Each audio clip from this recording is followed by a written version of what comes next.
Le bureau information jeunesse de Drancy a organisé depuis lundi toute une semaine de débats, de prévention et de sensibilisation aux addictions et aux conduites à risque.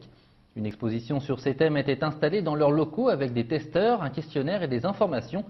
Hier, le bureau d'information avait invité le Réactif Théâtre, une compagnie professionnelle de la région qui sensibilise les jeunes.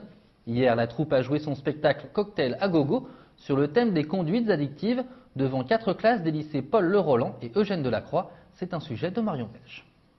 Une mère qui mélange médicaments et alcool, des jeunes qui se saoulent et prennent des drogues, une jeune fille qui s'écroule après avoir pris un cachet d'ecstasy. Ces scènes de la pièce de théâtre sont tirées de situations réalistes de la vie quotidienne. Cocktail à gogo aborde le problème des différentes addictions et de l'accoutumance, un phénomène qui concerne de plus en plus de jeunes et de plus en plus tôt. Il y a beaucoup au niveau de l'alcool.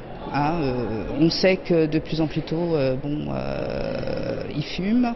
Après, il y a la chicha aussi qui est quand même un phénomène qui est en progression.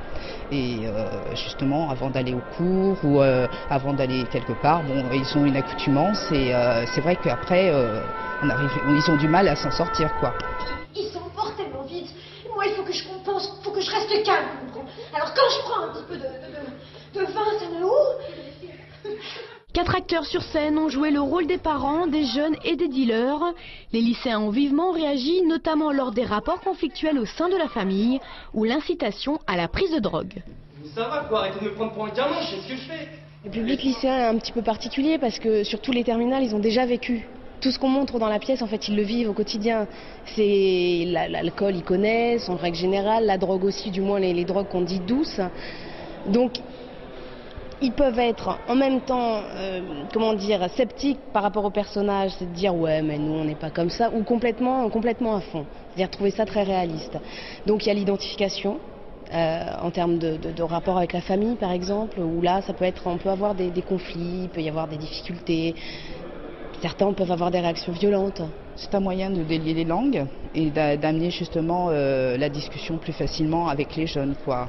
Donc c'est une facilité pour aborder certaines thématiques qui ne sont pas toujours faciles à voir avec les jeunes et à pouvoir en discuter et voir des solutions et puis donner aussi les lieux relais pour les soins. Après l'intervention des comédiens, les lycéens ont pu réagir, proposer des solutions, monter sur scène et se mettre à la place des personnages.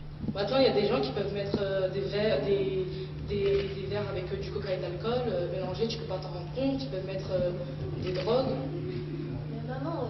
C'est intéressant en fait, ça nous fait réfléchir et puis aussi le fait qu'il nous ait abordé tout à l'heure pour qu'on puisse nous aussi réagir sur la question, donner notre point de vue et notre avis, j'ai trouvé ça très, très intéressant. Si au contraire on essaye de les toucher dans ce qu'ils sont vraiment, dans leur quotidien, dans leurs faiblesses, dans leurs difficultés et qu'on essaye de leur trouver et de leur donner des solutions ou de les aider à trouver des solutions parce que c'est ça le but, alors là on sait qu'on a marqué un point.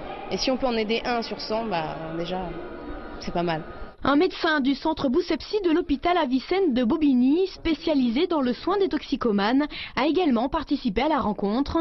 Il a pu répondre aux questions que se posent les jeunes sur la consommation de drogue et la dépendance.